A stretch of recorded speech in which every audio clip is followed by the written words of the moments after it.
자, 지난번에 이주 비자전 읽었죠, 그죠? 이번에는 쪽지의 제갈량전입니다. 제갈량전. 삼국지에서 제일 유명한 사람 제갈량. 제갈량은 육손처럼 이렇게 따로 열전이 한 개로 만들어져 있습니다. 보통 이제 비슷한 사람을 묶어서 열전을 만드는데 총나라의 이제 촉간에서 그 제갈량만큼의 위치에 있는 사람이 이제 제갈량밖에 없다고 얘기하는 거죠. 자, 제갈량전입니다. 제갈량은 자가 공명이고 낭야군 양도현 사람이다. 낭야군, 원래 낭야라 그랬으니까 낭야라는 게 여기 서주 지역입니다. 서주에 여기가 합이고요. 여기 북쪽이 이제 낭야입니다. 낭야. 네. 낭야군 양도현 사람이다.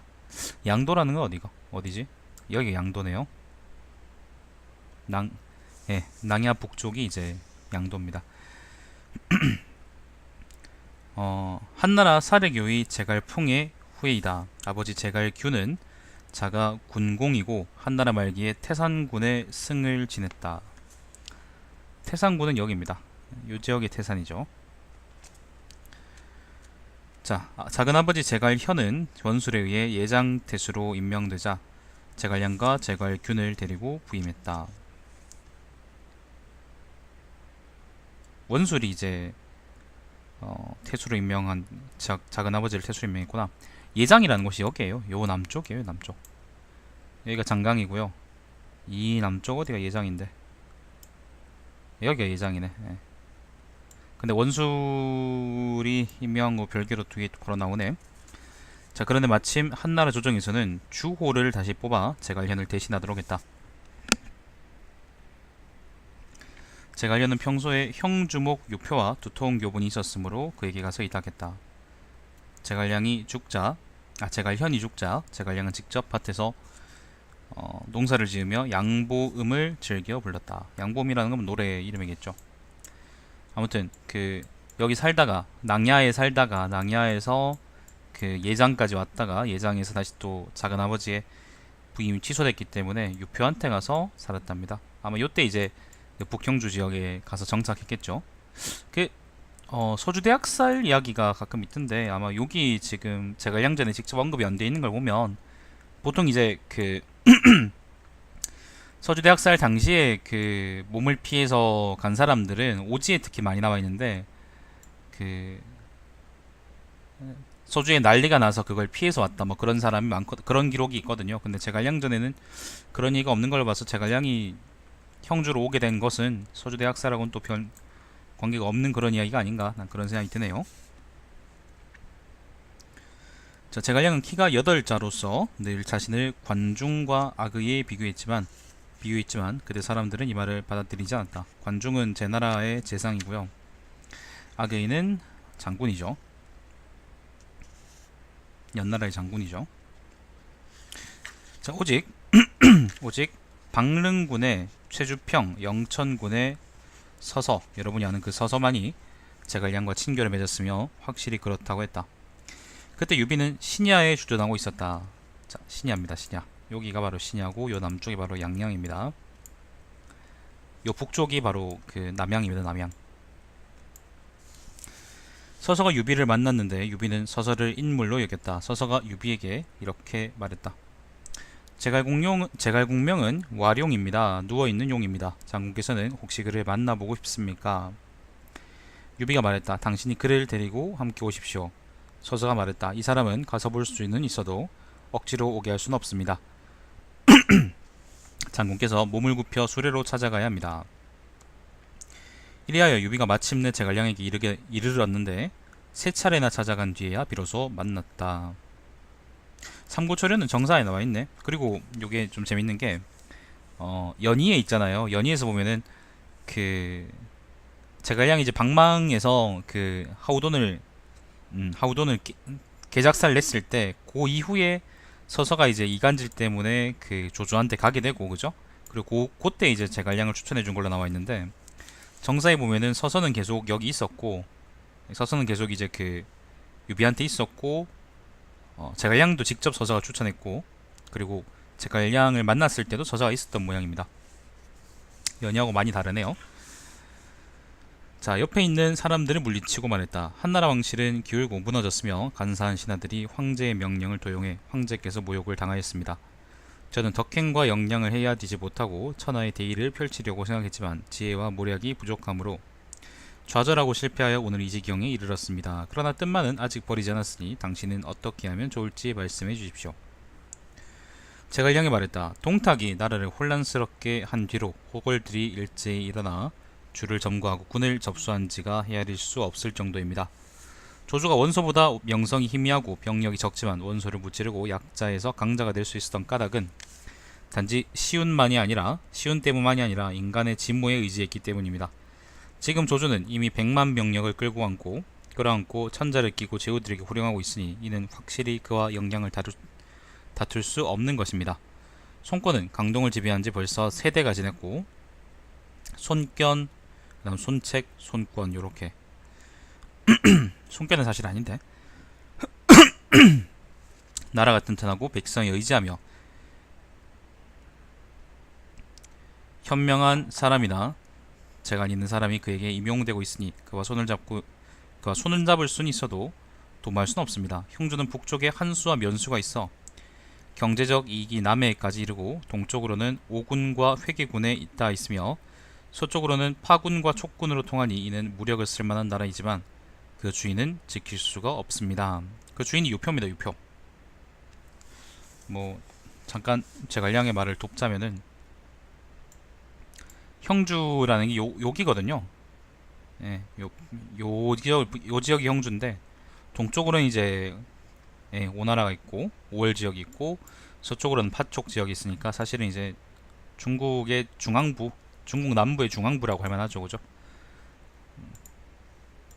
굉장히 이제 그 요충지지. 뭐 얘기하자면 전략적으로 요충지죠. 자, 이것은 아마 하늘이 장군에게 쓰도록 주는 것인데 장군께서는 혹시 뜻이 있습니까? 익주는 요새가 튼튼하고 기름진 들판이 천리나 되므로 천연의 보고이며 고조께서는 이것을 기초로 하여 제업을 이뤘습니다.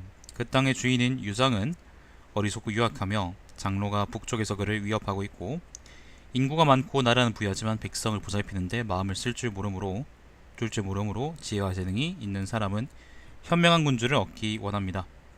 장군은 이미 황실의 후예에 있다가 신이는 천하에 빛나고 영웅들을 널리 불러 받아들이며 목이 마른 것처럼 현인들을 갈망하고 있습니다. 만일 형주와 익주를 점거해 요충지를 지키고 서쪽으로는 강민족과 조화를 이루고 남쪽으로는 이월이라는 거는 이민족들을 얘기하는 거예요. 이월을 위로하며 밖으로는 손권과 맹약을 맺고 안으로는 정치를 기억하면 천하의 변화가 생길 것이니 상장 한 명에게 명하여 형주의 군대를 완현과 낙양으로 진군시키고 장군 자신은 익주의 병력을 이끌고 진천으로 출격한다면 백성이 어찌 감히 대그릇에 담은 밥과 병에 넣은 장으로서 장군을 환영하지 않겠습니까?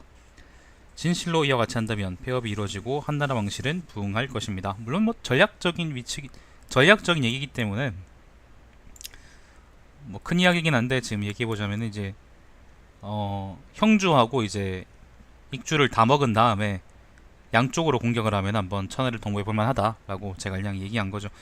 사실은 나중에 관우가 뒤통수를 쳐맞고 형주를 빼앗겨서 그래서 촉간에 이제 파촉 지역하고 한중에만 그렇게 짱박히게 됐지만은 제가 그냥 이제 한중에서 장안으로 나갔잖아요, 그죠?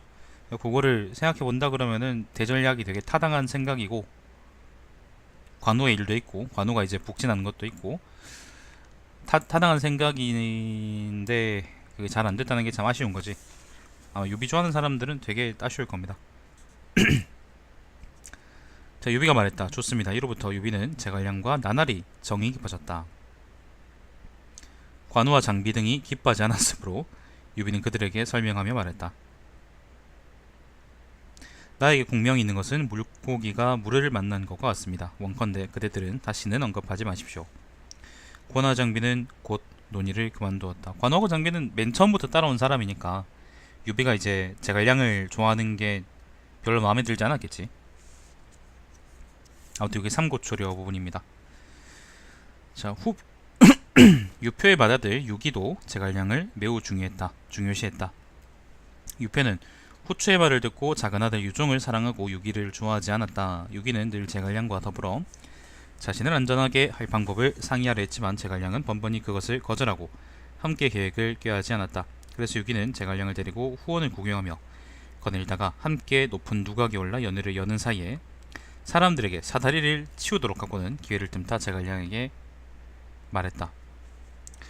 오늘 위로는 하늘에 닿지 않고 아래로는 땅에 닿지 않습니다. 말은 당신 입에서 나와 내 귀로 들어올 뿐입니다. 말씀하실 수 있겠습니까? 연이나 이제 아니면 기타 만화 같은 걸 보면 유기가 제갈량한테 이제 되게 많이 매달리는 모습들이 많이 나오는데 실제로 그랬나 보네. 유기는 아까 지금 글에 나온 것처럼 그 이복 동생이 유종 때문에 자기 입지가 좀 많이 불안한 상황이었거든요. 자, 제갈량이 대답해 말했다. 당신은 신생이 나라 안에 있다가 위험에 처하고 중이가 나라 밖에 있다가 안전해진 것을 보지 못했습니까? 이것은 뭐냐면은 춘추시대 진나라의 이야기인데요. 북쪽 진나라의 이야기인데 요 지역에 있던 진나라. 요 진나라가 어땠냐면은 그 진나라가 이제 그러니까 춘추시대 중반쯤에 그 어떤 일이 있었냐면은 그 유표처럼 이제 서자나 아니면 뭐 적자냐 아니면 뭐 형제가 많으니까 그거 때문에 왕이 싸움이 생겨가지고 신생이라는 사람은 나라 안에 있다가 이제 화를 당했고요. 중이라는 사람은 왕자죠. 왕자는 나라 밖에 있다가 이제 그 중국 전체를 전역을 떠돌다가 결국에는 진나라로 돌아와서 이제 제후가 됐다. 그런 얘기를 하는 겁니다. 고 중이가 바로 그 패자 중에 한 명인 그 진나라의 문공이죠. 그 이야기입니다. 유기도 이제 그러니까 제갈량은 유기한테 양양이 있지 말고 그 북형주에 그 있지 말고 다른 지역으로 나가서 자기 세력을 구축하라고 얘기하는 겁니다. 자, 유기는 마음속으로 그 뜻을 깨닫고 수도 밖으로 나갈 계획을 미리 세웠다. 마침 강하태수 황조가 죽었으므로 밖으로 나가 곧 강하태수가 되었다. 자, 유표의 본거지는 양양이고요. 여기서 그 유기는 강하로 가서 여기서 여기를 지켰다고 얘기하는 거죠. 자, 갑자기 유표가 죽고 유종은 조조가 형주로 쳐들어온다는 소식을 듣자 사자를 보내 투항하기를 청했다. 유비는 번성에서 이 소식을 듣고 그 부대를 이끌고 남쪽으로 나갔으며 제갈량과 서서가 함께 그를 따랐지만 조조의 주격을 받아 패하고 서서의 어머니가 포로로 붙잡혔다. 서서는 유비에게 이별을 알리고 자기 가슴을 가리키며 말했다. 제가 본래 장군과 함께 왕업, 폐업을 꾀하려 한 것은 이 사방 한촌 되는 곳에서 했습니다. 사방 한촌이라는 것은 심장입니다. 심장, 가슴으로서 맹세했다 그런 말입니다. 자, 그런데 지금 벌써 노무를 잃어 마음이 혼란스럽습니다. 당신 사업이 이로움이 못되니 여기서 헤어지기를 청합니다. 그리고 조조가 있는 곳으로 갔다. 서서가 한참 전에 연희에서는 조조한테 가는 걸로 나오는데 여기서는 이제 조조가 내려올 때 그 당양으로 내려왔다 여기서 깨지잖아 유비가. 그때쯤 서서가 이제 그 조조한테 갔던 모양입니다. 자, 유비가 하구까지 오자 제갈량이 말했다. 유비가 당양에서 깨지고 그 다음에 그 한진에서 배 타고 강화로 도망가죠, 그죠? 예. 하구라는 게 여기 강화입니다. 강화군입니다.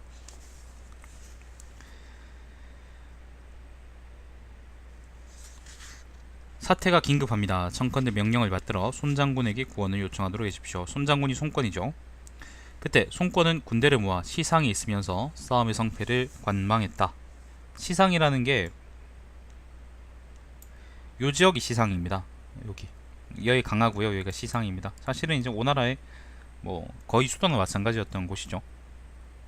강화를 먹게 된 이후로부터는 이제 강화로 들어와 살게 됐는데, 자, 아무튼 제갈량이 손권을 설득해 말했다. 천하가 혼란스러워지자 장군께서는 병사를 일으켜 강동을 점거하게 되었고 유해주도 한수 남쪽에서 군대를 모아 조조와 함께 천하를 다투고 있습니다. 지금 조조는 큰 혼란을 끊어 거의 평정을 끝내고 형주를 깨뜨려 천하의 위세를 떨치고 있습니다. 영웅이 무력을 쓸 땅이 없으므로 유해주께서는 이곳까지 달려왔습니다. 장군께서는 역량을 헤아리고 이 사태에 대처하셔야 합니다. 만일 5와월의 병력으로 중국과 맞설 수 있다면 곧바로 국교를 끊어버리는 것만 못하고 맞설 수 없다면 무엇 때문에 무기를 내버려 두고 갑옷을 묶고 북쪽을 보고 신하라 하며 투항하지 않습니까? 지금 장군은 겉으로 복종이라는 이름에 의탁하고 있지만 속마음은 미룬 계획책을 여전히 간직하고 있는데 사태가 위급해져 결단을 내리지 않는다면 재앙은 매우 빨리 닥칠 것입니다. 제갈량은 손권한테 싸우지 않을 거면 그냥 항복해버려라 그렇게 얘기하는 겁니다. 자, 손권이 말했다. 만일 당신 말과 같다면 유해주는 왜 조조에게 투항하지 않습니까? 제갈량이 말했다. 전횡은 제나라 장수일 뿐인데 절조를 지켜 굴욕적인 투항을 하지 않았습니다. 하물며 유해주는 왕실의 후예로서 걸출한 재능이 세상을 덮고 많은 선비가 우러러 흠모함이 마치 물이 바다로 흘러가는 것 같은데 만일 일이 성공하지 못하면 이것은 곧 하늘의 뜻일 뿐 어찌 다시 조조의 신하가 될 수 있겠습니까? 손권은 개빡쳐서 말했다. 나는 오나라의 모든 토지와 10만 병사를 들어 다른 사람에게 통제를 받을 수 없습니다. 내 생각은 결정되었습니다. 유해주가 아니면 조조를 감당할 자가 없지만 유해주는 막 패한 뒤이니 어떻게 강대한 적에 맞설 수 있겠습니까? 제갈량이 말했다. 유해주의 군대가 비록 장판에서는 졌지만 현재 군대로 돌아온 병사와 관우의 수군 정예 병사 10,000명이 있습니다. 6위가 강하의 병사들을 합친 것이 또한 10,000명보다 적지 않을 것입니다. 조조의 군대는 먼 길을 왔으므로 지쳐 있습니다. 듣건대 유해주를 뒤쫓아 날린 기병이 하루낮 하루 밤 동안 300여리를 달렸다고 합니다. 이것은 이른바 제 아무리 강한 활에서 떠난 화살이라도 그 마지막은 노나라의 명주조차 뚫을 수 없다라는 상태입니다. 너무 지쳐있단 말이죠. 따라서 병법에서는 이와 같이 하는 것을 꺼리며 반드시 상장군이 다치게 된다라고 했습니다. 게다가 북방 사람들은 수전에 익숙하지 못하며 형주 백성이 조조에게 의탁하고 있는 것도 병력이 압박당한 결과일 뿐 마음속으로 복종하는 것은 아닙니다. 지금 장군께서 진실로 용맹한 장수에게 명해서 병사 수만 명을 이끌도록 유해주와 힘을 합친다면 틀림없이 조조군을 깨뜨릴 수 있을 것입니다. 조조군이 먼치면 반드시 북쪽으로 돌아갈 것이고 이와 같이 되면 형주와 오나라의 세력이 강대해져 셋이 정립하는 상황을 이루게 될 것입니다. 성공과 실패의 관건이 오늘에 달렸습니다.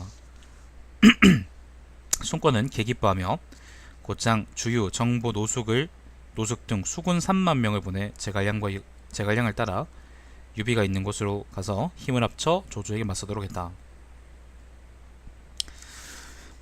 조조는 적벽에서 져서 군대를 이끌고 업성으로 돌아갔다. 적벽이라는 게 요 지역이죠. 어디고? 여기네. 여기 강하고요. 여기 강하고 여기 시상이죠, 그죠? 시상이고 요 지역이 바로 적벽입니다. 오린 바로 옆이 적벽입니다. 개 깨지고 갔겠죠.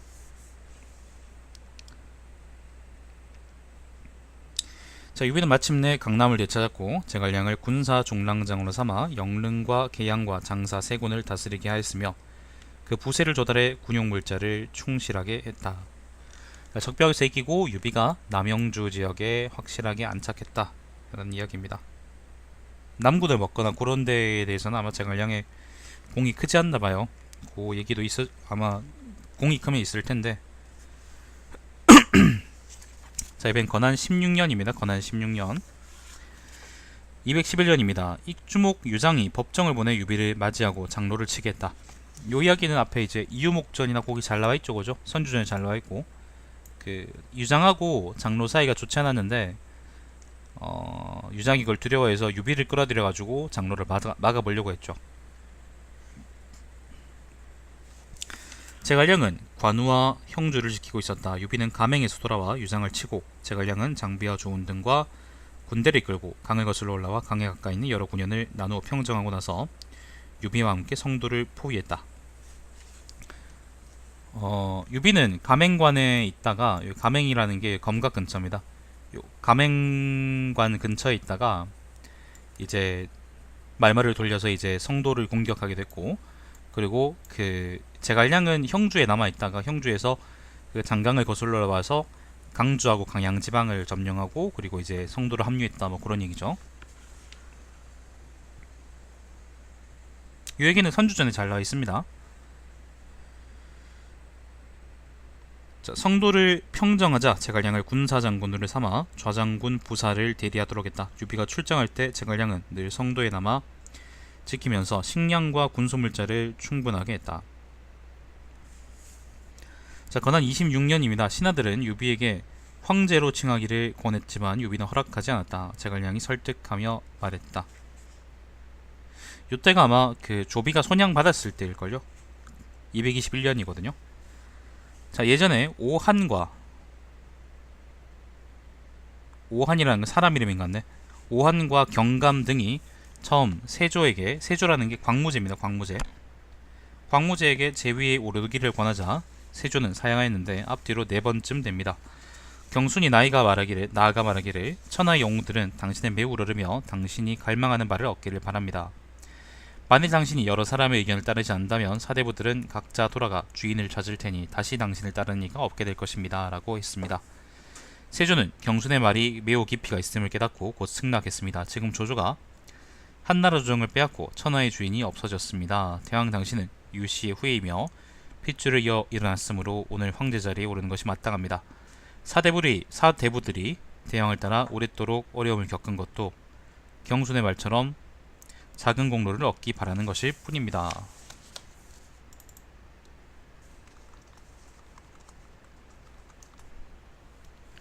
잠깐만요.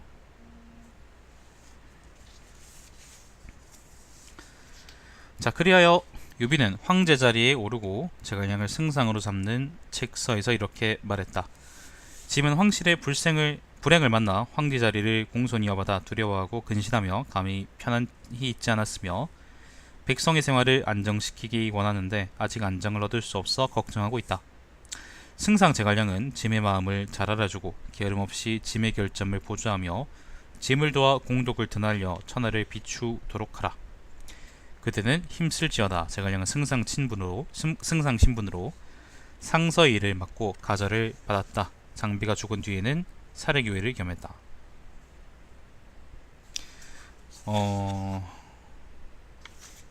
장부 3년입니다. 봄입니다. 유비는 영안에서 병세가 위중하므로 성도에서 제갈량을 불러와 뒷일을 부탁했다. 그 이릉대전 이야기는 생략돼 있네요. 이릉대전에서는 뭐 제갈량 한 게 없으니까 영안에 그 유비가 이제 쳐들어왔다가 의도에서 깨지고 이제 그 영안으로 와서 죽었죠. 그때 이야기입니다. 자, 유비는 제갈량에게 말했다. 당신 재능은 조비의 10배는 되니 틀림없이 나를 안정시키고 끝내는 큰 일을 이룰 것입니다.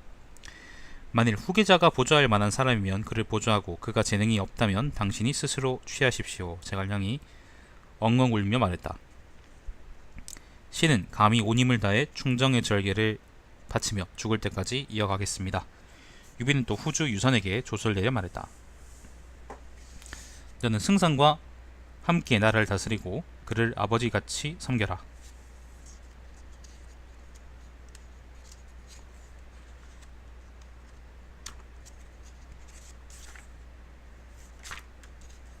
야, 크다. 자, 건흥원년입니다. 건흥원년 223년입니다. 근데 이게 장무 3년이 그 유비가 죽었는데요. 223년인데 건흥원년도 223년인가? 보통 이게 그 다음 해부터 연호를 세우지 않나요? 그렇지 않나? 자, 제갈량을 무향으로 봉하고 부서를 세워 나란 일을 알아보게 했다. 오래지 않아 익주목도 겸했다. 나란 일은 크든 작든 가리지 않고 모두 제갈량이 결정했다. 남중의 여러 군이 한꺼번에 반란을 일으켰지만 제갈량은 금방 국상을 당한지라 곧바로 병사를 보내지 못했다. 그리고 오나라의 사자를 보내 화친을 맺어 동맹국이 되었다. 이때 사자를 간 사람이 등지죠, 그죠? 네, 남중 지역은 여기입니다. 이 지역이 반란을 일으켰다는 얘기는 후주전이었나? 거기 나와 있었죠. 유비의 말이 절대적이었다는 겁니다. 유비가 죽으니까 그 권위가 흔들리는 거죠. 자, 3년입니다. 건흥 3년 봄입니다. 225년 제갈량은 군대를 이끌고 남쪽으로 정벌을 나서 이에 가을에 모두 평정하였다.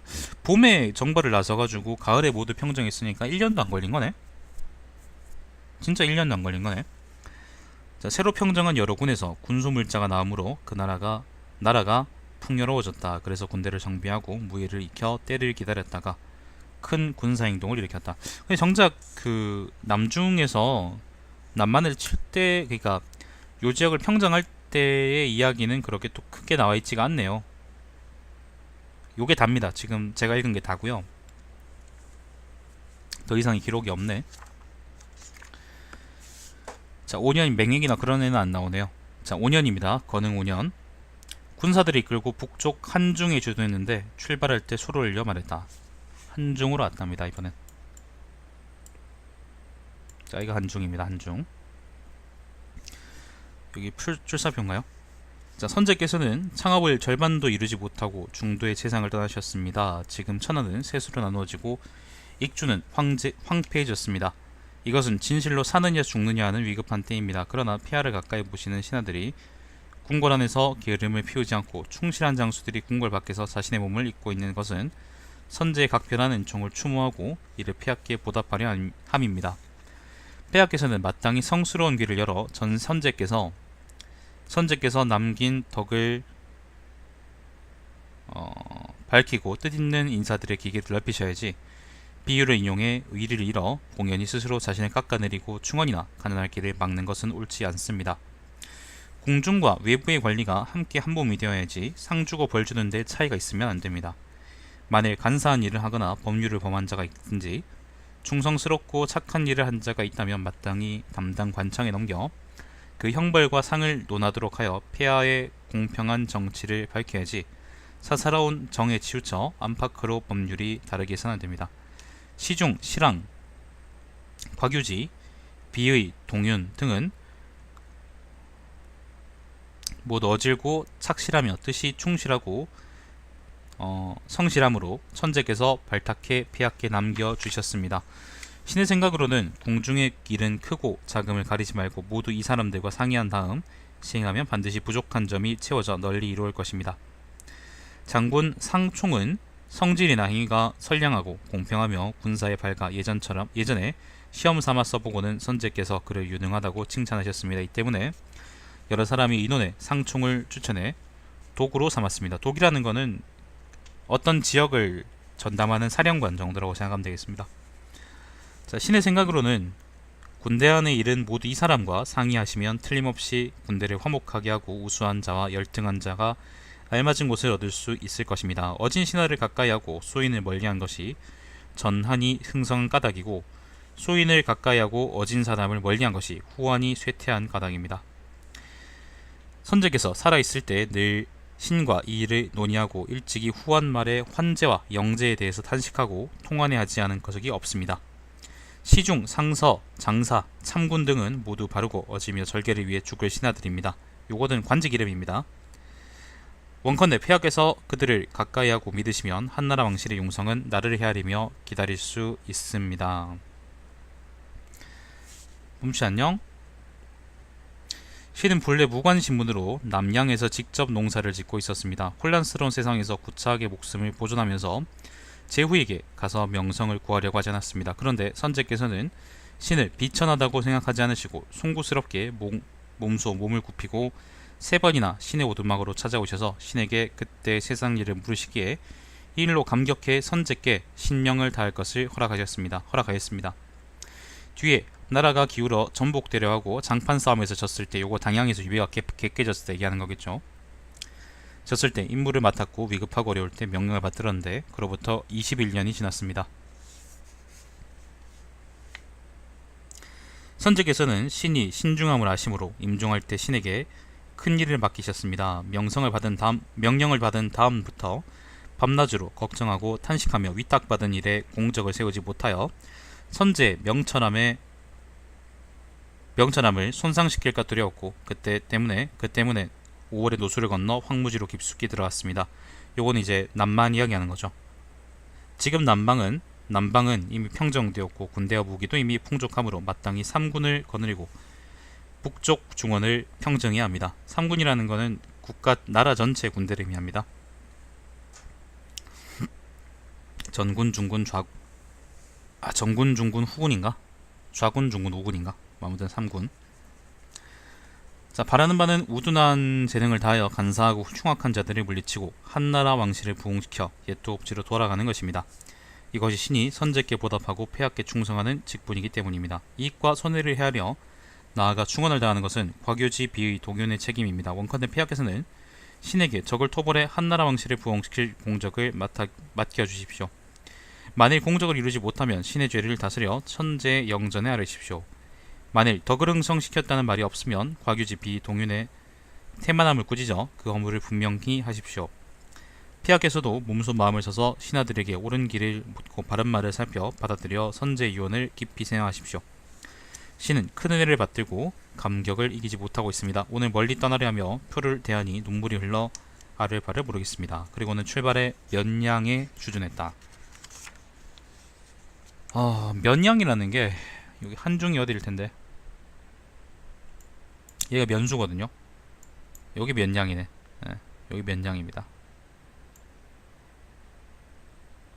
그 한중에 주둔해 있으면서 그 어디입니까? 그 위나라를 칠 준비를 했다, 그런 말입니다. 요게 이제 우리가 아는 출사표겠죠. 자, 6년입니다. 6년. 건흥 6년 228년 봄입니다.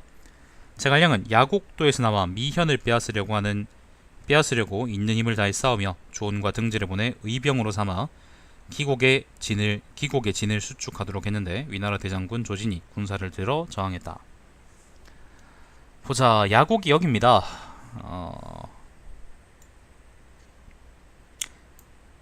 야곡이 요거, 기곡도 요거, 예, 기곡, 야곡. 여기가 미현입니다. 어디입니까? 그 장안의 서쪽 끝에 있는 요 지역이 미고요. 요게 미죠, 그죠? 근데 그 조은하고 등지를 보내서 의병으로 삼았다는 거는, 의병이 뭐냐면요.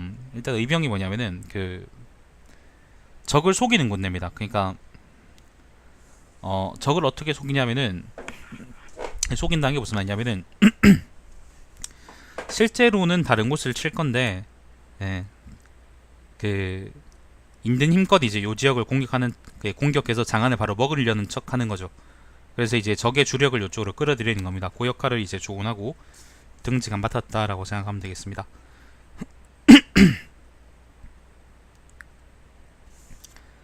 자, 제갈량 자신은 병사들이 이끌고 기산을 쳤는데 그 대우가 정연하고 상주고 벌주는 것이 엄격해 호령이 분명했다. 자, 요 지역에서는 그래서 그 조진하고 조은이 대치하고 있는 거고, 제갈량 자기는 어디를 쳤냐면은 한중에 있다가 기산을 쳤어요. 기산이라는 게 요 지역입니다. 천수 남쪽에 있는 게 기산이거든요. 그래서 요 지역을 쳤다는 거는 그 여기가 농산이라고 하는 산이거든요. 여기 농서지방, 농산 서쪽에 있는 요 지역을 그 다 먹고 시작을 하겠다. 그러니까 괜히 이제 장안을 친다는 게, 삼국지 게임에서는 장안을 치면 뒤에 보급선이 끊겨가지고 자멸하겠지만은, 근데 실제로는 그렇지 않잖아요. 장안을 쳐서 이제 바로 먹고 요거를 가지고 방어하는, 도박을 하기보다는 제갈량 입장에서는 그 기산 이서지방, 그러니까 농산 이서 지역을 먼저 평정하고 나서 후방을 안정시킨 다음에 이제 장안을 공격하겠다라고 얘기하는 그런 전략을 세웠다고 생각하시면 되겠습니다. 그래서 이제 적 주력이 기산을 구원하지 못하게 하기 위해서 일부러 그 어디입니까? 의병을, 그러니까 조은을 보내가지고 이제 여기 의병을 만들어 놓은 거죠, 그죠? 요게 이제 첫 번째 북벌입니다. 가장 그 성공 가능성이 높았던 그런 북벌이고, 요게 실패한 이후에는 단 한 번도 이제 제갈량은 그런 여기 준하는 그런 성과를 얻지 못합니다. 자, 기산으로 가니까 남한 천수 안정 세 군이 위나라를 배반하고 제갈량이 호응하자 관중이 진동했다 라고 했는데, 남한군이 어디냐면은 남한이 여기고요, 남한군이 여기, 그 다음 천수군이 여기고 안정군이 여기입니다. 그러니까 농서지방의 세 군이 이제 크게 위나라를 배신해가지고 촉한에 붙었다는 겁니다. 이 지역은 그 위나라 땅이라고 하지만은 제대로 이제 아직 평정이, 그러니까 예를 들면 이제 중원이나 하북처럼 제대로 평정이 안 된 지역이었기 때문에 한번 그 노려볼만 했었거든요. 이 지역을 배반시키기를. 불안한 지역이니까. 그래서 이제 성공했던 거죠. 자, 위나라 명제라는 거는 조예죠, 조예. 서쪽으로 가서 장안을 지키고 장압에게 명하여 제갈량을 막도록 했다. 제갈량은 마속에게, 마운틴 킹 마속에게 군사를 지휘해 맨 앞에 서서 가정에서 장압과 싸우도록 했다. 자, 제갈량이 가정이 여길걸? 여기가 가정일걸 아마. 혹시 다른 가정이 있나요? 저기 맞지 싶은데 혹시나 해가지고 잠깐만요. 가정 여기밖에 없네. 요 지역이 가정인데 여기를 틀어막게 했다는 거는 그 천수군, 남한군, 안정군을 확보할 때까지 이제 요 지역을 틀어막아서 위나라군이 이제 그 반란을 진압하지 못하게 하겠다는 거죠. 그래서 마속을 가정으로 보냈는데 지금 보시면 알겠지만은 뭐 2000년 사이에 뭐 산이 그렇게 많이 깎이거나 그러지 않았을 거 아니에요. 그걸 감안해서 본다면 요 지역은 딱 물 한 줄기 흐르고 그 다음에 그 주변은 전부 다 산지인 그런 곳인데 결국에는 이제 여기서 이동하려고 그러면은 산과 산 사이에 나 있는 그런 길들로 이동해야 될 거고 여기를 못 틀어막고 장합한데 졌다는 마속이라는 거는 시발. 자, 아무튼 마속은 제갈량의 지시를 어기고 군사행동 중에 잘못을 범해 장압에게 크게 졌다. 가정에서 그 마속이 졌습니다. 제갈량은 서현의 1000여 가구를 함락시키고 한중으로 돌아와 마속을 죽여 병사들에게 사주했다. 그리고 소를 올려 말했다. 소를 올려 말했다. 소라는 건 글입니다. 글. 글 종류가 소입니다. 소. 결국에는 그래서 마속이 가정에서 패했기 때문에 그 안정하고 천수군하고 남한에서 일어났던 요 세 군의 반란은 다 이제 무위로 돌아가 버렸고 그 조군하고 등지가 그러니까 기곡 야곡에서 이제 그 조진을 묶어두고 있었던 것도 사실은 아무런 의미 없이 돼버린 거죠. 자, 신은 미미한 재능으로 맡은 일을 해낼 수 없을 정도의 중요한 직무를 담당하며 직접 병사들을 이끌고 싸우러 왔으나 삼군을 격려하며 법규를 훈도하지 못했고 큰 일에 임해서 신중하지 못하여 가정에서는 명령을 어기는 잘못을 범하고 기곡에서는 근신하지 못하여 실책을 범했습니다. 그 책임은 모두 신이 사람을 부당하게 쓴 데 있습니다. 신은 사람을 알아보는 명철함이 없으며 일을 처리함에 어두운 면이 많습니다.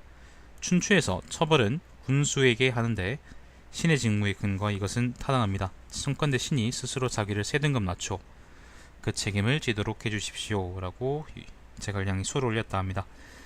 상소죠, 상소. 자, 그래서 유선은 제갈량을 우장군으로 삼고 승상 직무를 대행하도록 했으며 총괄하는 직무는 전과 같게 했다.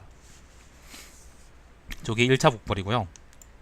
자, 겨울에 제갈량은 또 산관을 나와 진창을 포위했는데 산관이라는 게 여기입니다. 여기고 아까 이제 그 의병을 했던 그 미현이 이제 여기고요. 여기가 진창입니다. 진창. 요 지역을 틀어박으면은 농서 지역으로 들어가는 길이 다 막혀버리죠. 진창을 포위했답니다. 조진이 이를 막았으며 제갈량은 식량이 다 떨어져 돌아오고 말았다.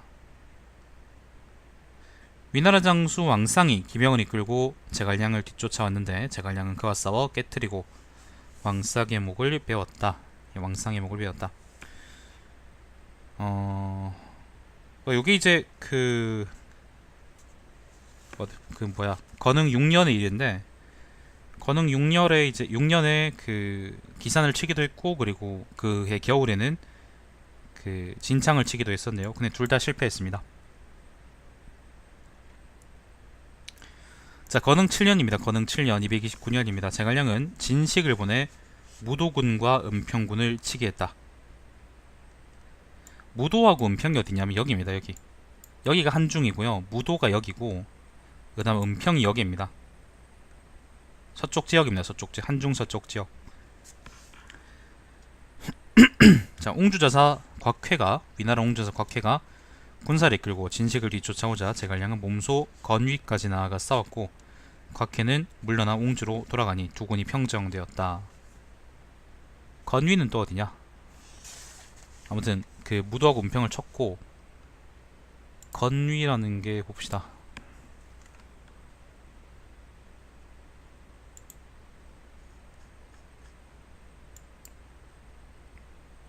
무도 북쪽이네요. 무도 북쪽에 건위라고 있네. 기산 남쪽이네. 요 지역까지 와서 이제 곽회하고 싸웠고 그 곽회가 이제 물러나면서 그 무도하고 그 다음에 은평 두 군이 그 촉한에 이제 들어오게 된 거죠. 근데 무도하고 은평이 평정됐다는 거는 무도 바로 북쪽 기산이거든요. 기산으로 언제든 나갈 수 있게 이제 교도보가 확보됐다는 걸 의미하겠죠.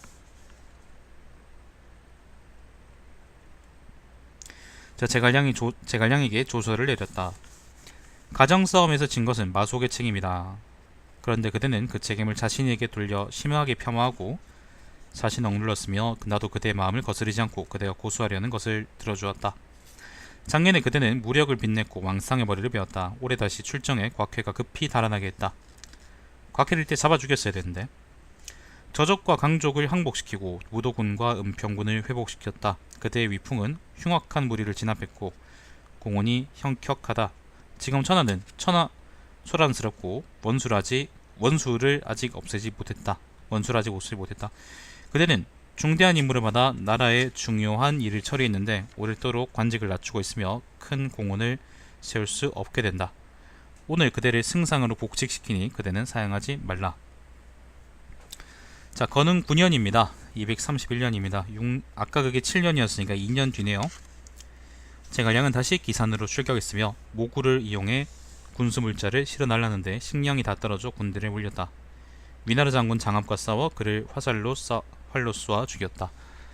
기산으로 또 나갔는데 결국에는 아무튼 큰 성과는 없었고 다만 그 장압하고 싸워서 죽였다 그랬죠. 요거는 이제 제갈량전 말고 후주전에도 잠깐 나와있죠. 짧게 나와있죠.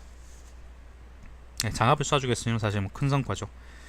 자, 이번에는 12년입니다. 건흥 12년 234년입니다.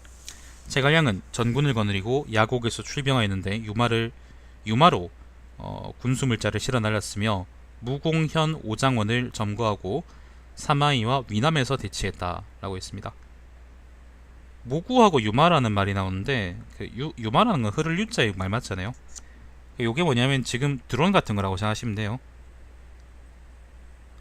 그 직접 이제 소나 아니면은 말 같은 걸로 군량을 옮기는 것보다 아마 기계 장치일 텐데 이걸로 옮기는 게 훨씬 더 편했다 뭐 그런 맥락인 것 같네요. 정확히 뭔지는 나와 있지 않고요. 자, 아무튼 12년에는 그러니까 234년에는 이번에는 야곡에서 출병해가지고 야곡 여기입니다. 오장원으로 나갔다고 했습니다. 위남 요게 위수거든요. 요게 위수인데 위남이라는 거는 이제 요 남쪽 지역을 의미하겠죠. 그 위남에서 이제 사마이하고 대치했다고 합니다. 제갈량은 늘 군량이 계속 공급되지 않아 자기 뜻을 펴지 못할까 걱정했으며 이 때문에 병사를 나누어 둔전을 해서 오랫동안 주둔할 기초를 만들었다. 농사를 짓는 이들은 위수 해안가에 거주하는 백성들 사이에 섞여 지냈는데 백성은 편안히 생업에 종사하였고 병사들은 사사로운 이익을 구하지 않았다.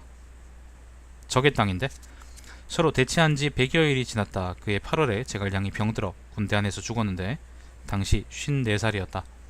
초계 군대가 물러나자 사마이는 제갈량의 군영과 보루 및 거처를 일일이 돌아보고는 말했다. 천하의 기제로다. 제갈량은 임종할 때 한중의 정군산에 묻어달라고 유언했다. 산에 의지해 무덤을 만들 때 무덤은 관에 넣을 수 있을 정도로 만하며 염할 때는 평소 입던 옷으로 하고 제사용품을 쓰지 못하게 했다. 여기 그 오장원에서 이제 아무튼 제갈량이 죽었고 물러나서 무덤은 여기 한중에 여기 정군산이 여기거든요. 여기가 한중입니다. 한중에 저쪽에 있는 이제 정군산에 묻어달라고 했답니다. 자, 소설을 내려 말했다. 그대는 문무의 재능을 갖추고 지혜와 성실함을 지녔으며 선제께서 고아를 의탁한 유언을 받들어 짐을 보조하여 쇠퇴해가는 나라를 끊임없이 보존하고 쇠미한 왕실을 일컬었으며 마음속에는 대란을 평정한 뜻이 있었다. 그리고 군대를 정비하고 해마다 군사를 이끌고 와서 정벌했다. 그대의 신같은 무예는 빛나고 위세는 온 세상을 눌렀으며 한나라 말에 특별한 공을 세워 이윤이나 주공의 큰 공헌과 나란히 할만했다. 어찌 애통하게도 일이 거의 다 이루어질 무렵에 질병으로 목숨을 잃었는가. 짐은 슬퍼 심장과 간장이 찢어진 듯하다. 그대의 미덕을 숭상하고 공헌을 서술하며 살았을 때 행적에 따라 시효를 다한다. 이것은 그대 이름을 길이 빛내고 역사책에 기록해 영원히 사라지지 않게 하기 위함이다. 지금 사지절 좌중랑장 두경을 시켜 그대에게 승상 무향후 인수를 주고 충무후라는 시호를 날이 내리겠노라. 그대 영혼이 느낀다면 이라는 종의 영광을 기뻐하리라. 슬프다 슬프다. 전에 제갈량이 주선에게 표를 흘려 이렇게 말했다. 성도에는 뽕나무 800그루와 메마른 땅 15이랑이 있으므로 제사손 내 생활은 이것으로 여유가 있습니다. 자기 재산인가 보죠. 자, 신이 밖에서 임무를 수행할 때에는 특별히 조달해 줄 필요가 없고 몸에 필요한 옷과 음식은 모두 관부에서 내주므로 다른 산업을 경영해 재산을 만들 필요가 조금도 없습니다. 만일 신이 죽었을 때 저희 집안에 남아있는 비단이 있게 하거나 밖에 다른 재산이 있게 하여 폐하의 은총을 저버리게 하지 않겠습니다.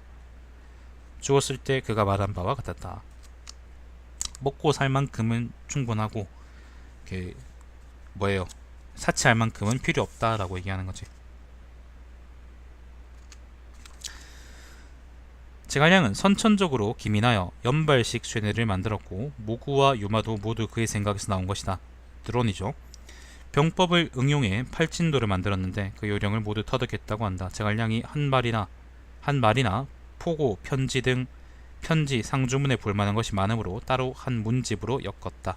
요게 아마 제갈량집이라는 걸 거예요. 내가 어디서 본 기억이 나는데 지금도 이게 잘 남아있는지는 잘 모르겠네요. 자, 아무튼 경요 6년입니다. 경요 6년 봄입니다. 제갈량을 위해 경요 6년이라는 게 263년입니다. 총나라가 망했을 때네요. 제갈량을 위해 면양에 삼요를 세우라는 조서가 있었다. 삼요라는 거는 그 사당 같은 거. 가을에 위나라 진서장군 종회가 총나라를 정벌하려고 한천까지 왔을 때 제갈량의 삼요에 제사를 지내고 군사들에겐 제갈량의 무덤 주변에서 가축을 방목하거나 나무를 베지 못하겠다. 제갈량의 동생 제갈규는 관직이 장수교위까지 이르렀다. 제갈량의 아들 제갈첨이 아버지의 자위를 이었다.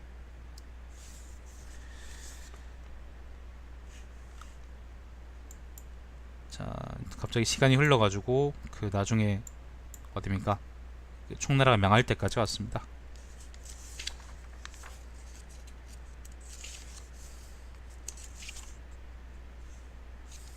잠시만요.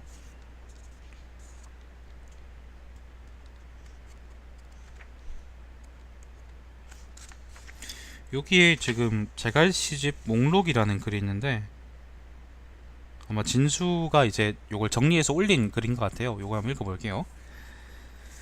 자, 제갈시집 목록. 계부작 목제1, 권제 제2, 남정 제3, 복출 제4, 계산 제5, 훈려 제6. 요게 아마 제갈량이 지었던 글들인가 봅니다. 종획상 제7, 종획하 제8, 자번상 제9, 자번하 제10, 귀화 제11, 병요 제12, 전운 제13, 여손권 서 제14, 여제갈근 서 제15. 여손권 서라는 것은 손권하고 주고받은 편지라는 의미일 거고, 여제갈근 서라는 것은 제갈근 자기 형이죠, 그죠? 자기 형하고 주고받은 편지라는 의미겠죠. 자, 여맹달서 제16, 맹달로 나오네. 폐 이평 제17, 법검상 제18, 법검하 제19, 과령상 제20, 과령하 제21, 굴령상 제22, 굴령중 제23, 굴령하 제24. 위에 24편은 모두 104,102글자이다. 신진수와 진수 등이 아래입니다. 신 이전에 저장랑일 때 시중, 영중, 서감, 제북후, 순욱과, 여기서 순욱이라는 거는 그 조조를 보좌했던 똑똑한 순욱이 아니고 나중에 그 사마시를 돈 개새끼 순욱입니다. 순욱과 중서령 관내우 화교가 상주하여 신으로 하여금 총나라 승상 제갈량의 일을 정리하도록 했습니다. 제갈량은 위기에 처한 나라를 보좌하며 유충제에 의지하고 위나라에 투항하지 않았습니다. 그러나 오히려 그 말을 보전하여 기록하고 좋은 말이 유실됨이 있음을 부끄럽게 여기니 이는 실로 위대한 진왕조의 광명이고 은덕이 지극하여 천하에 미친 결과로서 예로부터 이와 견줄 만한 조대는 없었습니다. 진수가 목이 많이 아까웠나 보네요. 겹치는 것은 빼고 같은 종류의 문장을 나란히 놓아 총 24편으로 정리했는데 편명은 이와 같습니다.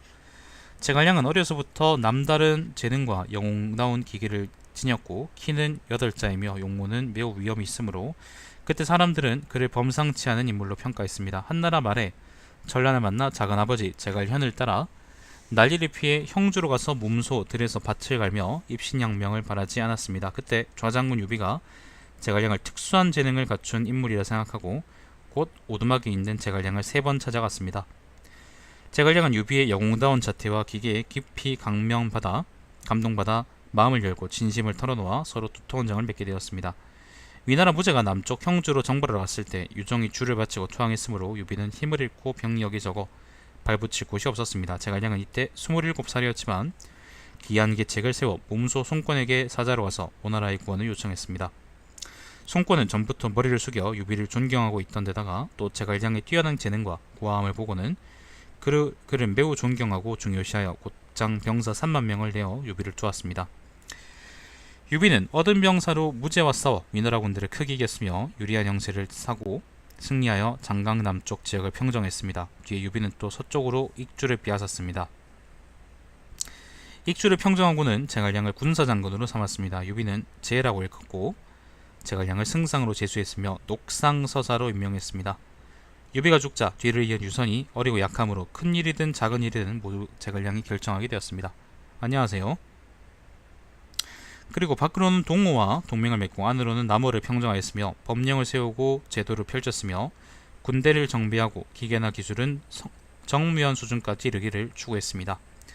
법령이 엄격하고 분명하며 상 주고 벌 주는 것을 반드시 타당성이 있어 악한 일은 반드시 징계하고 착한 일은 꼭 표창하였습니다. 관리로는 간교한 사람을 용납하지 않았고 사람들은 스스로 힘쓰며 길에 떨어져 있는 것을 줍지 않고 강자가 약자를 침해하지 않았으므로 사회 기풍이 숙연해졌습니다. 이때 제갈량의 수고는 나아가서는 용이 날아오르고 호랑이가 주시하는 것처럼 천하를 통일하는 것이었고 물러나서는 변방을 위협해 천하를 동요시키는 것이었습니다. 또 자신이 죽은 뒤에 중원을 짓밟을 수 있고 위나라에 대항하는 자가 없게 될 것이라고 생각했습니다. 이 때문에 용병을 멈추지 않고 여러 차례 그의 무력을 과시했습니다. 그러나 제갈량의 재능은 군대를 통치하는 데는 뛰어났지만 기이한 계책이라는 점에서는 열등했으며 즉 백성을 다스리는 재간이 군사를 지휘하는 재능보다 나았습니다. 좋은 평가네요. 자, 그와 맞서 싸운 사람 가운데 어떤 이는 당대에 걸출한 인물이었고 게다가 병력의 많고 적음도 서로 같지 않았으며 나아가 치는 것과 지키는 것 두 가지 일이 있었으므로 비록 해마다 출병했을지라도 이길 수는 없었습니다. 옛날에 소환은 한신을 추천하였고 관중은 왕자, 성부를 천거했는데 모두 자기 장점만을 헤아리고 능히 겸하여 소유하지 못했기 때문입니다. 제갈량의 재능과 정치 수완은 대체로 관중과 소하에 비길만 하지만 그때의 명장 중에는 왕자, 성부나 한신 같은 이가 없었으므로 공업이 쇠퇴한 것이지 대의가 미치지 못해서이겠습니까? 아마 천명이 돌아가는 바가 있어 지력을 갖고 다투기가 불가능했던 것 같습니다. 청룡 2년에 여기 234년입니다. 234년 제갈량이 죽었을 때죠. 봄에 제갈량은 병력을 인솔해 무공으로 출전해 병사들을 나누어 둔전하도록 하여 오랫동안 주둔할 기지를 만들었습니다. 그의 가을에 제갈량은 질병으로 세상을 떠났고 백성은 그의 공덕을 추모하고 그 사직을 말로 엮었습니다. 오늘 양주와 익주의 백성으로부터 제갈량을 칭찬하는 것은 자는 그 말이 마치 귀에 남아있는 듯이 말합니다. 비록 시경 감당에는 소공을 칭송하고 정나라 사람은 자산을 노래했지만 비유한 것이 이것과 멀지 않습니다. 맹가라 그랬는데 여기서 맹자예요. 맹자 이름이 갑니다. 가. 자, 맹가는 안락함의 원칙을 갖고 백성을 부리면 비록 필요하더라도 원망하지 않으며 생존의 원칙을 갖고 사람들을 주살하면 비록 죽어도 성내지 않는다라고 했습니다. 이것은 참말입니다. 논의하는 자운데 더러 제갈량의 문장이 아름답지 않고 정령 주도 면밀함이 지나치다고 비평하기도 합니다. 신이 생각하기로 구요는 위대한 현인이고 주공은 성인인데 그들을 상서에 의거해 살펴보면 구요의 계책은 간략하고 전하하며 주공의 고개는 번대하고 상세합니다. 무엇 때문입니까?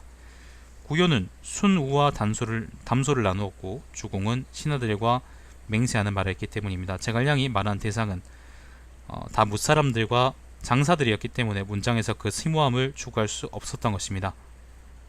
그러나 그의 가르침이나 유언은 모든 일에 바르게 대처하고 있으며 공정하고 진실한 마음이 그 문장에서 보이니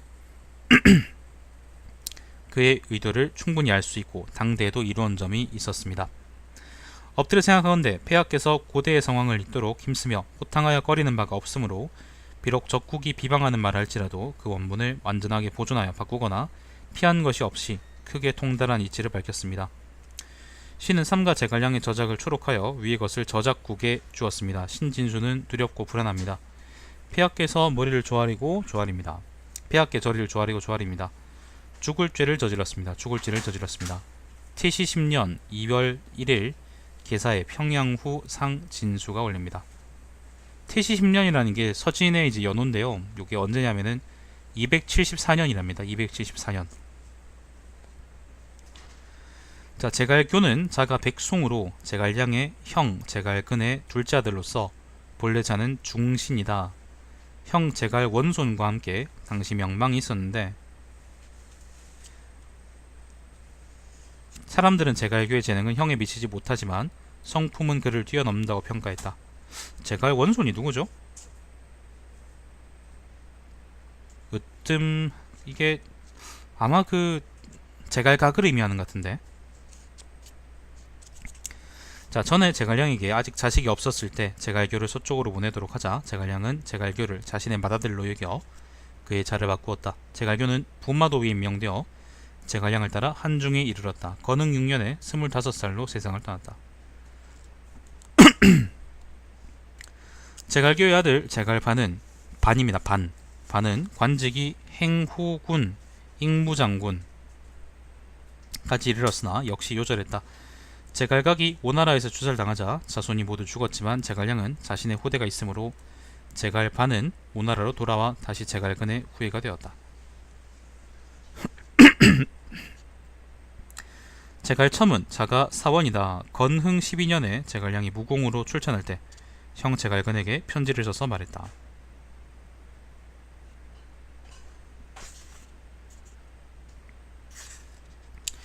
제갈첨은 지금 벌써 18살이 되었고 죄송합니다. 8살입니다. 8살이 되었고 총명하고 사랑스러운 아이인데 그가 딸꾹질이라네. 그가 조숙하여 중요한 인재가 되지 못할까봐 걱정입니다. 제갈첨은 17살에 공주를 아내로 맞이하고 기도위로 임명되었다. 그 다음에 우림중랑장이 되었으며 여러 차례 승진해 야성교위, 시중, 상서복야가 되었고 군사장군을 더했다. 제갈첨은 서화에 뛰어나고 기억력이 좋았으므로 청나라 사람들은 제갈량을 추모하며 모두 제갈첨의 재능과 총명함을 아꼈다. 늘 조정에서 타당한 법규나 좋은 일을 하면 설령 제갈첨이 건의해서 창도한 것이 아니더라도 백성은 모두 서로 전함을 말했다. 갈후가 만든 것이다. 갈후라는 게 제갈첨이겠죠. 이 때문에 아름다운 명성과 과분한 명예가 제갈첨의 실제 행위를 넘어서게 되었다. 요게 아마 제갈량이 걱정했던 거겠죠. 자, 경요 4년입니다. 261년입니다. 행도 호위장군이 되고 보국대장군 남향구 동궐과 함께 평상서사가 되었다. 자, 6년입니다. 263년 겨울입니다. 위나라 정서장군 등해가 초굴토벌 하고 은평으로부터 경곡도를 거쳐 쳐들어왔다. 요게 총나라가 망할 텐데 등해가 은평에서 이거 넘어와서 여기 산 넘어가지고 이제 부연에 왔다는 거는 여러분 아시죠, 그죠? 미친놈이에요, 미친놈. 제갈첨은 병사들을 이끌고 부연까지 와서 주도했는데 선봉대가 패했으므로 군사를 이끌고 돌아와 면죽에 머물렀다. 부연까지 왔다가 제갈첨이 면죽으로 돌아가서 진을 쳤답니다. 등에는 편지를 보내 제갈첨을 꿰매 말했다. 만일 항복하면 반드시 표를 올려 낭야왕으로 삼겠다.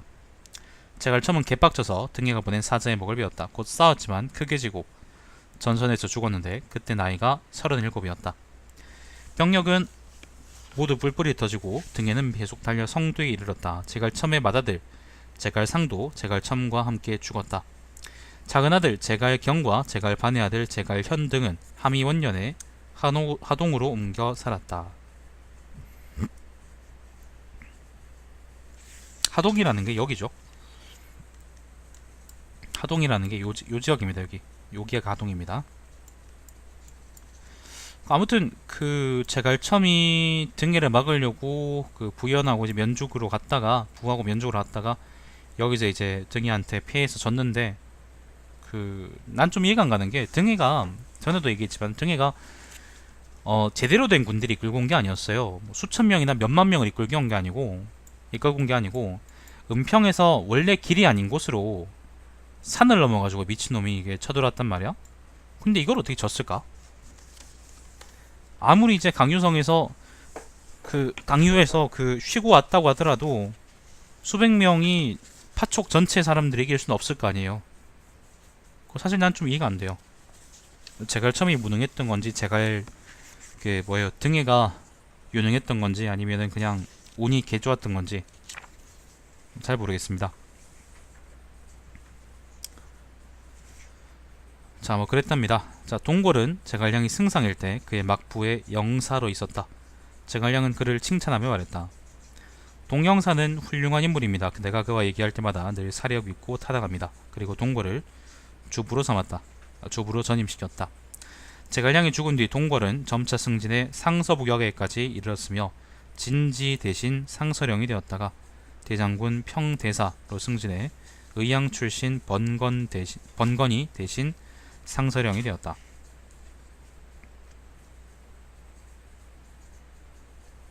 자, 연이 14년입니다. 251년.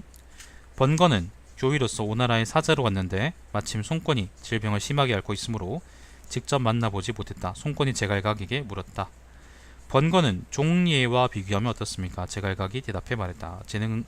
재능과 식견은 종예보다 못하지만 아름다운 품성은 그를 뛰어넘습니다. 뒤에 시중이 되었다가 상서령에 지수되었다. 종예는 누군지 모르겠습니다. 제갈첨과 동궐과 번건이 나란 일을 주관하고 강유가 늘 밖에서 정벌한 이래로 환관 황후가 정치 실권을 몰래 훔쳤는데 모두 그를 보호해 잘못을 바로잡아 줄 수 없었다. 그러나 번건만은 황후와 우호적으로 왕래하지 않았다.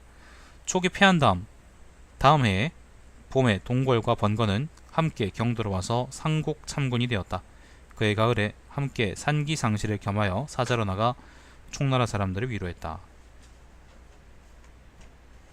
여기까지가 열전입니다. 자, 사평입니다. 제갈량은 승상이 되어 백성을 어루만지고 예의와 법도를 보여주었으며 관직을 관략하게 하고 때에 알맞은 제도를 따랐으며 성실한 마음으로 공정한 정치를 폈다. 충의를 다하고 시대의 이로움을 준 사람에게는 비록 원수라도 반드시 상을 주고 법을 어기고 태만한 자에게는 비록 가까운 사람이라도 반드시 벌을 주었다.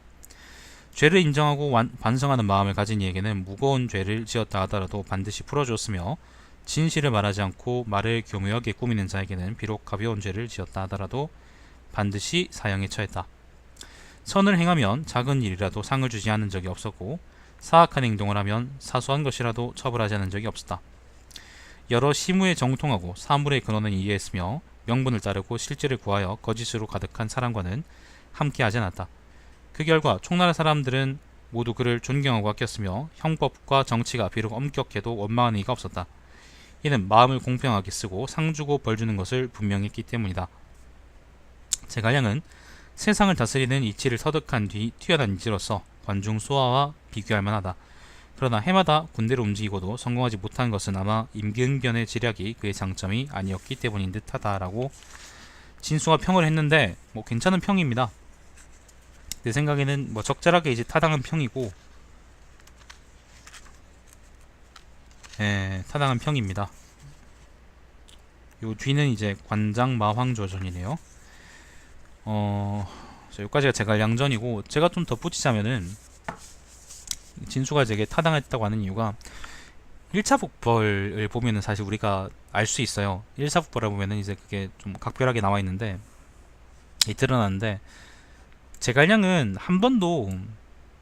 단 한 번도 장안을 직접 공격하려고 했던 적이 없어요.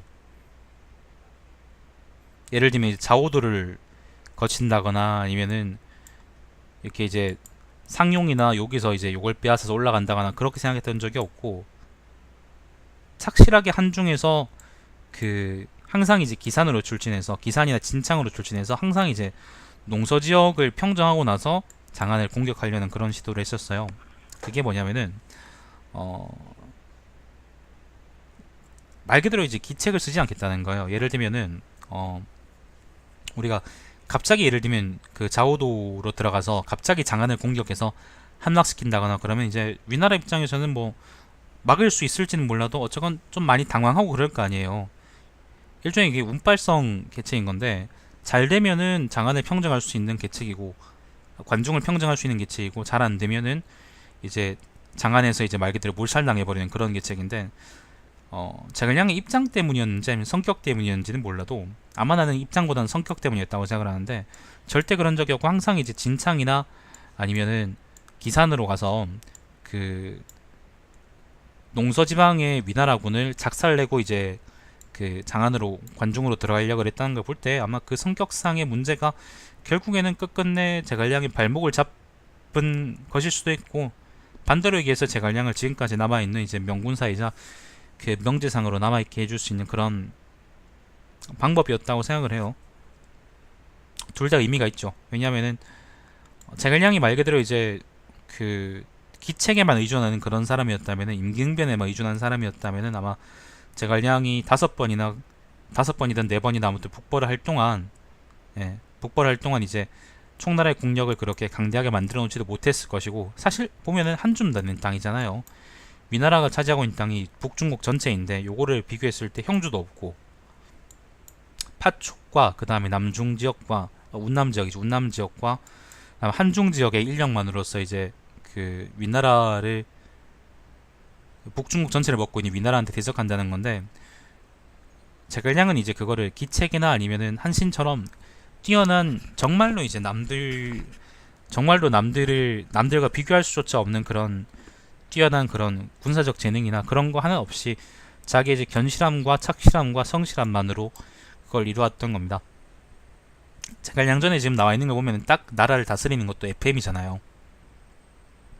대사면은 막 그 남발하는 것도 아니고, 그렇다고 해서 막 무슨 편법을 써가지고 국가 지정을 막 뻥튀기 하는 것도 아니고, 착실하게 사람들을 일시키고 법을 만들고 규칙에 따라 일하게 하고, 규칙을 어기면은 벌 주고 잘 지키면 상을 주고, 그게 답니다. 그렇게 해서 이제 촉한을 위나라하고 어쨌든 수십 년 동안이나 그 대적할 수 있는 그런 나라로 키워놨던 거고, 결국에는 근데 첫 번째 가장 이제 성공 가능성이 높았던 그 북벌이라는 게 제갈량 본인의 이제 인사 실책으로 가정에 이제 마석을 보냈기 때문에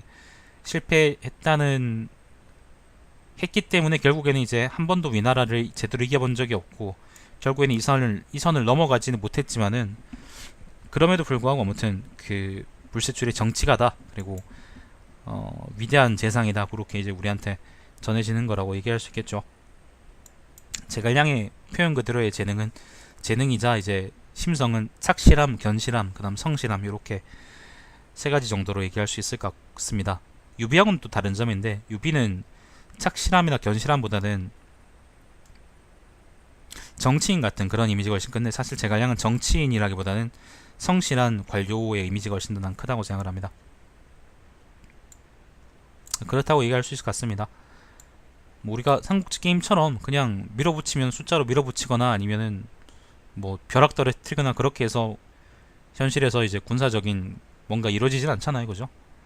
제갈량이 이제 기산이 아니고 진창으로 갔을 때도 결국에는 이제 군량이든 뭐든 여러 가지 문제가 겹쳤기 때문에 퇴학할 수밖에 없었던 것이고, 그런 점을 보면 좀 많이 아쉽다고 얘기할 수 있을 것 같습니다. 그렇게 얘기할 수 있겠네요. 그렇기 때문에 제갈량이 이제 성실함과 견실함 그 일변도로 이제 이랬기 때문에 사마이 같은 사람들보다도 훨씬 좋게 평가를 받는 것이고, 그리고 상대적으로 되게 존재감이 없는 육손 같은 사람들보다도 사실 또 되게 위대한 재상으로 칭송받는 것이고, 뭐 그렇게 얘기할 수 있겠죠. 자, 그랬습니다. 노력했지만 결국은 뒤집을 수 없었다 라는 얘기고,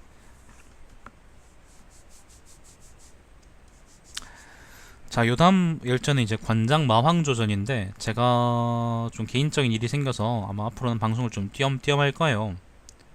그 점을 좀 감안해 주시기를 바라고, 여기까지 하겠습니다. 시청해주시느라고 감사드리고, 제 방송 유튜브의 달마시안 TV에서 다시 볼 수 있습니다. 방송 여기서 종료하겠습니다. 다음 시간에 뵙겠습니다.